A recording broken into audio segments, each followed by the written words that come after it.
ঈশ্বরও পরমকৃষ্ণ। নমস্কার প্রিয় শ্রোতাবিন্দু, বেশ কয়েকদিন পূর্বে আমি আমার এই ইউটিউব চ্যানেলের মাধ্যমে কয়েকটি ভিডিও আপনাদের উদ্দেশ্যে আপলোড করেছি। যে ভিডিওগুলোর মূল বিষয়বস্তু ছিল কোরআন এবং হাদিস অনুসারে মুসলমানদের পেঁয়াজ রসুন খাওয়া নিষেধ। আর যেটা না বললেই নয়, আপনারা সেই ভিডিওগুলোকে যেভাবে আপনাদের মূল্যবান সময় ব্যয় করে ধৈর্য ধরে দেখেছেন, তাতে করে আমি খুবই আনন্দিত এবং কৃতজ্ঞ। আর আজকের এই ভিডিওতে আপনারা যারা উপস্থিত হয়েছেন কিংবা যারা নতুন এসে জয়েন করেছেন, তাদেরকে জানাই আমি আমার এই ইউটিউব চ্যানেল সত্য মিথ্যার পক্ষ থেকে অভিনন্দন এবং শুভেচ্ছা। তো যাই হোক, আজকে আমি আমার এই ভিডিওর মাধ্যমে যে বিষয়বস্তু নিয়ে আপনাদের সামনে আলোচনা করতে চাই, সেটি হলো যে কোরআন এবং হাদিস অনুসারে মুসলমানদের গোমাংস খাওয়া হারাম। তো কথা শুনে হয়তো আপনাদের মধ্যে অনেকেই অবাক হয়ে যেতে পারেন যে প্রভু বলে কি, গোমাংস খাওয়া হারাম, এটা কিভাবে সম্ভব? কারণ আমরা যখনই কোনো মুসলমানদের অনুষ্ঠান বা উৎসব দেখি, সে সামাজিক উৎসব হোক, সে ধর্মীয় উৎসব হোক, সে ঈদ হোক, বকরিদ হোক, মহরম হোক, বিয়ে থা যাই হোক, সেখানে নির্বিচারে গোহত্যা করা হয়। আর গোহত্যা ছাড়া যেন মুসলমানদের কোনো উৎসবই পূর্ণ হয় না। আর আপনি বলেন কিনা মুসলমানদের গোহত্যা করা বা গোমাংস খাওয়া নিষেধ, এটা কিভাবে সম্ভব? আমি বলবো হ্যাঁ, আমি যেটা বলছি এটাই সত্য, এবং এটা কোরআন এবং হাদিস থেকে তার তথ্য প্রমাণ সহ সত্য প্রমাণ করিয়ে আপনাদের আমি দেখাবো। মূলত আপনারা যেটা দেখেন যে মুসলমানদের ধর্মীয় অনুষ্ঠানে গোহত্যা করা হয়, প্রকৃতপক্ষে মুসলমানদের কোনো ধর্মীয় অনুষ্ঠানে বা সামাজিক অনুষ্ঠানে গোহত্যার কোনো বিধান দেওয়া নেই। মোল্লারা যে গোহত্যা করে কোনো অনুষ্ঠানে, সেটি হচ্ছে কোনো সামাজিক অনুষ্ঠান বা ধর্মীয় অনুষ্ঠান নয়, সেটা হচ্ছে সাধারণ মুসলমানদেরকে জাহান্নামে পাঠানোর একটা বিশেষ অনুষ্ঠান, যা মোল্লাদের দ্বারা অনুষ্ঠিত হয়। আর আমি বলবো হ্যাঁ, এটাই সত্য, গোহত্যা মুসলমানদের হারাম। আমি কোরআন এবং হাদিস থেকে তথ্য প্রমাণ সহ আপনাদেরকে প্রমাণ করিয়ে দেখাবো। প্রকৃতপক্ষে কোরআন এবং হাদিস অনুসারে মুসলমানদের কোনো ধর্মীয় অনুষ্ঠানে বা সামাজিক অনুষ্ঠানে নির্বিচারে গোহত্যার কোনো পারমিশন দেওয়া হয়নি। বর্তমানে মুসলমানদের ধর্মীয় অনুষ্ঠানে আপনারা যে মোল্লাদের দ্বারা গোহত্যা দেখেন, এটি প্রকৃতপক্ষে ইসলামের কোনো বিধিবিধান নয়। এটি হলো সনাতন ধর্মবিদ্বেষী মোল্লাদের সনাতন ধর্মবিরোধী মনোভাবের একটি বহিঃপ্রকাশ। তো যাই হোক, এখন আমরা মূল বিষয়বস্তু নিয়ে আলোচনা করার চেষ্টা করব। আর আলোচনা করার পূর্বে আপনাদের কয়েকটি মোল্লার একটু বক্তব্য শোনাবো। আপনারা শুনুন এইসব মোল্লারা এই গোহত্যা প্রসঙ্গে কি বক্তব্য রাখছে। হিন্দুত্ববাদী ইসকনকে বাংলাদেশ থেকে বিতাড়িত করবার জন্য যা করা প্রয়োজন আমরা তাই করবো ইনশাআল্লাহ। এই মাঠে নাকি গরু জবাই করা যায় না। আমি বলছিলাম কমিটিকে গরু নিয়ে আসেন, আজকে ওপেন জবাই করা হবে। আমি তো বলি পারলে মঞ্চে নিয়ে আসেন গরু, আজকে মঞ্চে জবাই হবে। গরু আজকে কোথায় জবাই হবে? মঞ্চে জবাই হবে। যে হাত দিয়া গরু জবাই বাধা দিতে আসবে, ওই হাত ভেঙে দেওয়া হবে, ওই হাত পুড়ে দেওয়া হবে। লজ্জা হওয়া উচিত এই কথা বলবার আগে। গরু জবাই করতে দেয় না। আমি তো বলি যারা আমাদের ফরজ বিধান, কুরবানি ওয়াজিব বিধান, সেটা পালন করতে দেয় না, রাসূলুল্লাহর সুন্নাহ হলো ওকেই জবাই করে দাও, ওই ভণ্ডদেরকে জবাই করে দাও। তাহলে গরু যদি বট গাছের পাতা খেয়ে বট গাছ দেবতা হয়, তাহলে আমরা যে গরু খাই আমরা কত বড় দেবতা।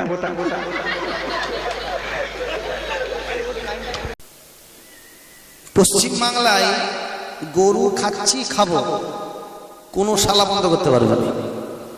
এই কথা ঠিক না?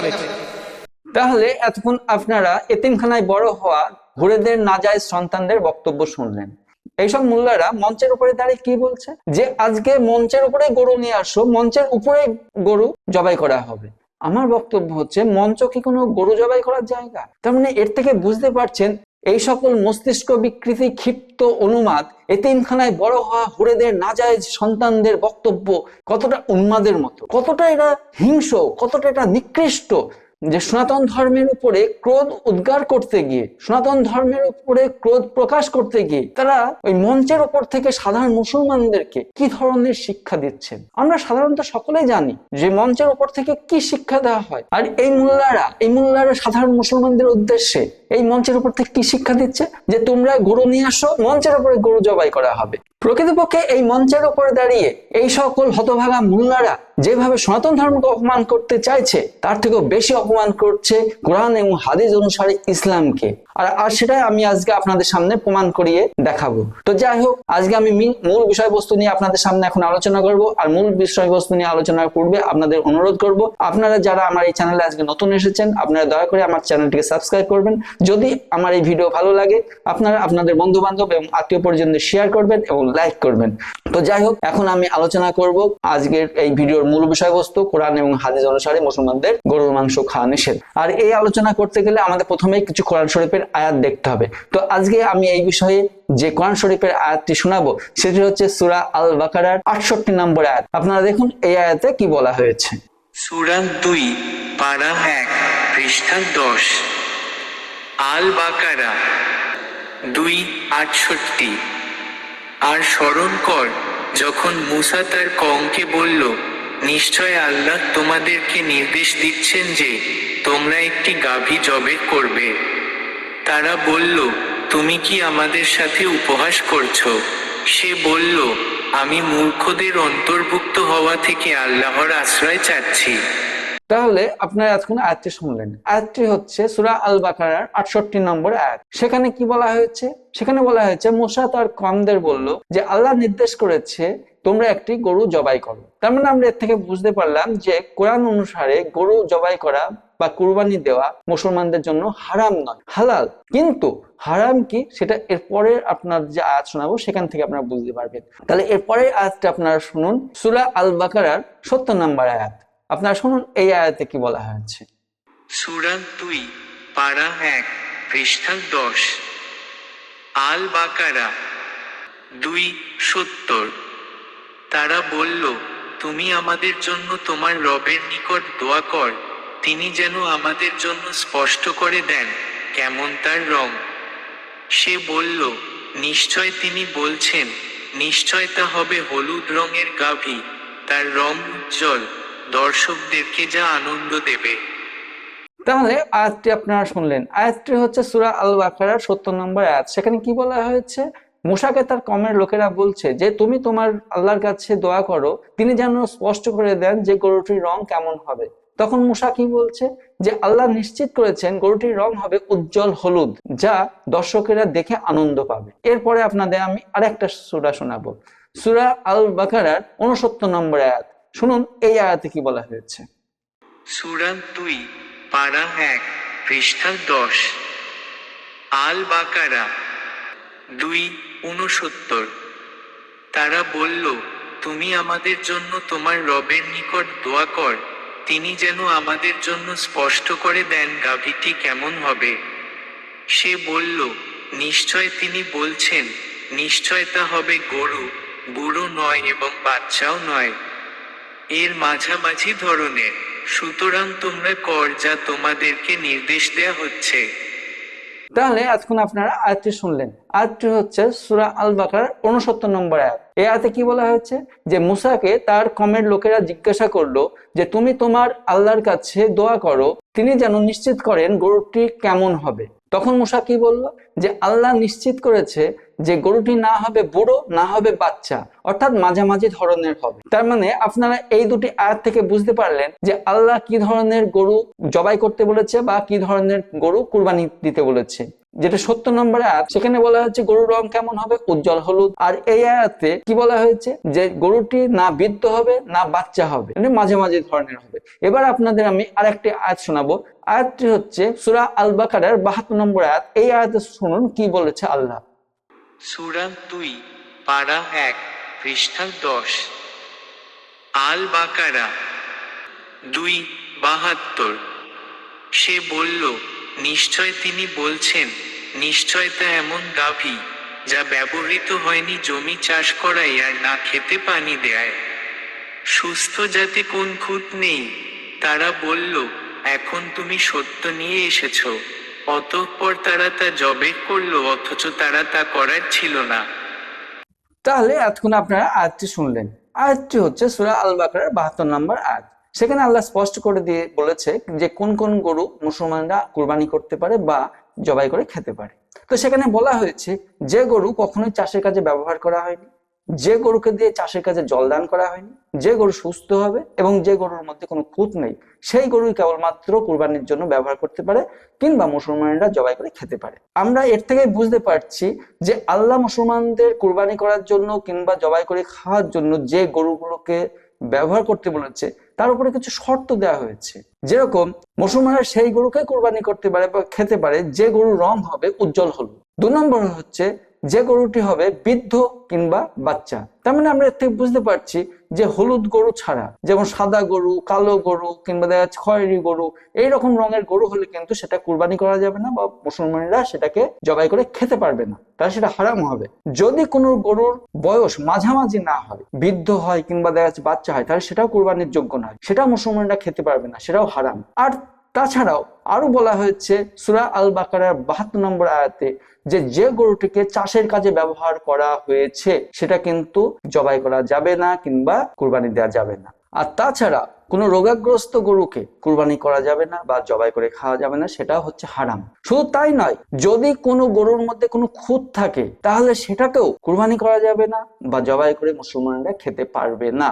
আল্লাহ কতটা নিট অ্যান্ড ক্লিন ভাবে বলে দিয়েছে যে গরুটা চাষের কাজে ব্যবহার হবে সে গরুটা কুরবানি দেওয়া যাবে না। কেন? আল্লাহ জানে যে চাষের কাজে যদি কোনো গরু ব্যবহার হয় সেই গরু চাষ করতে করতে বিভিন্ন ধরনের খুঁত তার মধ্যে আসতে পারে, তাই খুঁতওয়ালা গরু যেহেতু ব্যবহার করা যাবে না, তাই চাষের গরু যেন ব্যবহার করা না হয়। কিন্তু আমরা দেখি বর্তমানে মোল্লারা যেসব গরুগুলোকে কুরবানি করে, যে গরুকে আল্লাহ বলেছে যে কুরবানি করা যাবে না কিংবা মুসলমানরা জবাই করে খেতে পারবে না, সেগুলো হারাম, সেগুলো ওরা খায়। সাদা রঙের গরু খায়, কালো রঙের গরু খায়, খয়েরি রঙের গরু খায়, কিন্তু আল্লাহ বলেছে শুধুমাত্র উজ্জ্বল হলুদ হতে হবে। শুধু তাই নয়, আল্লাহ বলেছে যাতে করে সেই গরুর মধ্যে কোনো খুঁত না থাকে। কিন্তু আপনারা জানেন প্রত্যেকটা পুরুষ গরু যখন জন্ম নেয় সে কিন্তু ষাঁড় রূপে নেয়। তারপরে এই সব বলদ মোল্লারা কি করে, সেই গরুটির বীজ বার করে তাকে বলদ বানায়, বলদ বানিয়ে তার মানে তাকে খুঁত তৈরি করে শুধুমাত্র আল্লাহকে অপমান করার জন্য, কোরআন শরীফকে অপমান করার জন্য বলদ গরু নিয়ে গিয়ে কুরবানি দেয়। আপনারা সকলেই জানেন একটা পুরুষ গরু যখন জন্ম নেয় সে কিন্তু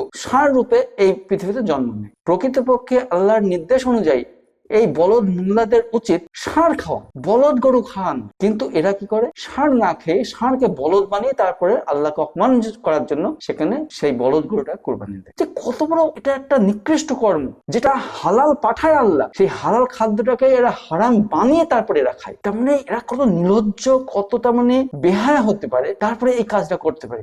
আল্লাহকে এরা আল্লাহ দোহাই দিয়ে আল্লাহরই কথা উল্লঙ্ঘন করে, আল্লাহকে অপমান করে, তারপরে সেই হালাল খাদ্যটাকে হারাম বানিয়ে তারপরে এরা নিজেরা খাচ্ছে এবং সাথে সাথে সাধারণ মুসলমানদের খাওয়াচ্ছে। এখন যারা আমার ভিডিও দেখছেন হয়তো আপনারা অনেকেই বলতে পারেন, প্রভু আপনি বলেন কি যে মুসলমানদের গরু খাওয়া নিষিদ্ধ? কিন্তু আমরা তো এটা জানি যদি কাউকে খাঁটি মুসলমান বলে প্রমাণ করতে হয় তাহলে প্রথমে তাকে গরু খেয়ে দেখাতে হয়। কিন্তু আমি বলবো আপনারা হয়তো জানেন না যে মোহাম্মদ কোনোদিন গরু খায়নি। একটা মোল্লার কান ধরে নিয়ে এসে তাকে আপনি একটা সহি হাদিস দেখাতে বলুন যে হাদিসে লেখা আছে যে মোহাম্মদ গরুর মাংস খেয়েছিল। মোহাম্মদ 2-1 বার তার স্ত্রীদের উদ্দেশ্যে গরু কুরবানি দিয়েছিল, এটা হাদিসে আছে, কিন্তু মোহাম্মদ কখনো গরু খায়নি। বরং মোহাম্মদ বলেছে যে গরুর মাংসে আছে রোগ আর গরুর দুধের মধ্যে আছে উপকার। আপনারা শুনুন একটা মোল্লা এ সম্বন্ধে কি বলছে।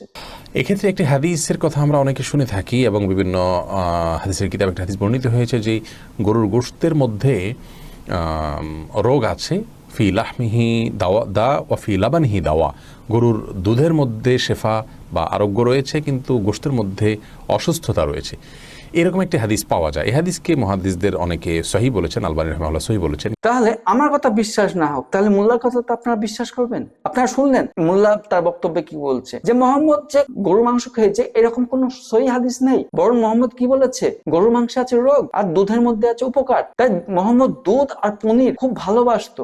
মোল্লা বাবা গরু খাবা কোরআন পড়ে খা, মোল্লা বাবা গরু খাবা কোরআন পড়ে খা, গরু তুমি খাবে জাহান্নামে যাবে, গরু তুমি খাবে ফুরদের হারাবে, মোল্লা বাবা গরু খাবা কোরআন পড়ে খা।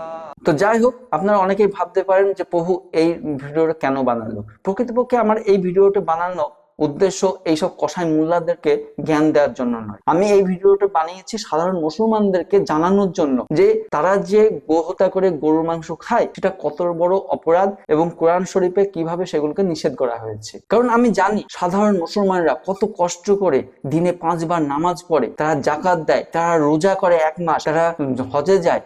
আর এইসব ধর্মপ্রাণ মুসলমানরা সামান্য একটু পেঁয়াজ, একটু রসুন আর একটু গরুর মাংস খেয়ে কেন তারা জান্নাতের জায়গা জাহান্নামে যাবে? আমি শুধুমাত্র সাধারণ ধর্মপ্রাণ মুসলমানদেরকে কোরআন হাদিসের এই যে আয়াত আছে, এই যে হাদিস আছে, সেগুলোকে জানানোর জন্য আমি ভিডিও বানিয়েছি। কারণ আমি একজন ধার্মিক লোক হয়ে আমি চাই অন্য ধর্মের লোকেরা তারাও যেন সঠিকভাবে ধর্ম পালন করতে পারে এবং অন্তিমে তাদের মনোবাঞ্ছা পূর্ণ করতে পারে। তাই জন্য আমি এই ভিডিওটি বানিয়েছি, যাতে করে ধর্মপ্রাণ মুসলমানরা বুঝতে পারে যে সত্যিকারে তাদের ধর্মের গ্রন্থে কি লেখা আছে এবং তারা যেন সেই অনুসারে ধর্ম পালন করে জান্নাতে যেতে পারে।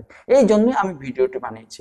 আমি সমস্ত সাধারণ মুসলমানদের বলবো যে আপনারা আমার এই ভিডিও দেখে এর থেকে এই আয়াতগুলোকে নিয়ে গিয়ে মুসলমানদের দিন। যেসব উচ্চশিক্ষিত ভালো মুসলমান মোল্লা আছে তাদের কাছে আপনারা এগুলো দিন এবং তাদের কাছ থেকে এই ব্যাখ্যাগুলো শুনুন যে সত্যি করে এই আয়াতগুলোতে কি বলা হয়েছে।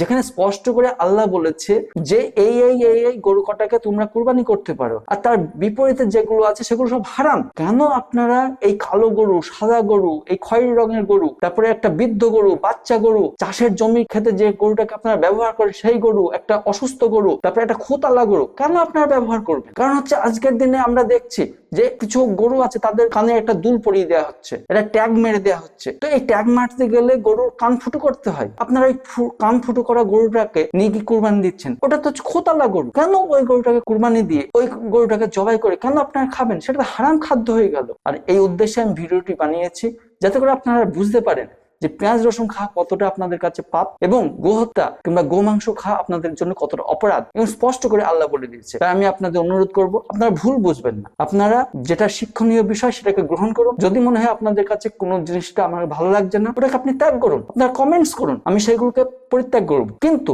যেটা আপনাদের জন্য গ্রহণযোগ্য সেগুলোকে আমি আপনাদের কাছে তুলে ধরবো। তো যাই হোক, আজকের ভিডিও এই পর্যন্ত, আবার দেখা হবে আগামী ভিডিওতে। আর আমি এই ভিডিও শেষ করার আগে আপনাদেরকে অনুরোধ করব, যারা আমার এই চ্যানেলে আজকে নতুন এসেছেন আপনারা আমার চ্যানেলটি সাবস্ক্রাইব করবেন। যদি আমার এই ভিডিও ভালো লাগে আপনারা আপনাদের বন্ধু বান্ধব, আত্মীয় পরিজনদের শেয়ার করবেন এবং লাইক করবেন। আর যার আগে আপনাদের একটা অনুরোধ করব, এখনো আমাদের সমাজে অনেক মোল্লা আছে যারা এতিমখানায় বড় হয়েছে, চুরি বিদ্যা এখনো পর্যন্ত শেখেনি, তার কারণে হয়তো মোবাইল কিনতে পারেনি, কিংবা বাইরে অনেক সাধারণ মুসলমান আছে যারা হয়তো কোনো কারণে এখনো মোবাইল কিনতে পারেনি বা মোবাইল চালাতে জানে না। আপনারা গিয়ে আমার এই মোবাইলের ভিডিওটি দেখে একটু তাদের কাছে বলবেন এবং তাদেরকে শোনাবেন, তারা যেন বুঝতে পারে যে সত্যি করে মুসলমানদের কি খাওয়া উচিত, কি খাওয়া উচিত নয়। তাতে করে আপনারও মঙ্গল হবে, তারাও জান্নাতে যেতে পারবে। এই আশা আকাঙ্ক্ষাটা রেখে আজকের ভিডিও আমি এখানেই রাখছি। আবার দেখা হবে আগামী ভিডিওতে। ততদিন আপনারা সুস্থ থাকুন, স্বাভাবিক থাকুন, এই প্রার্থনা করেই আজকের মতো আমি ভিডিও এখানে শেষ করছি। ঈশ্বর পরম কৃষ্ণ, নমস্কার।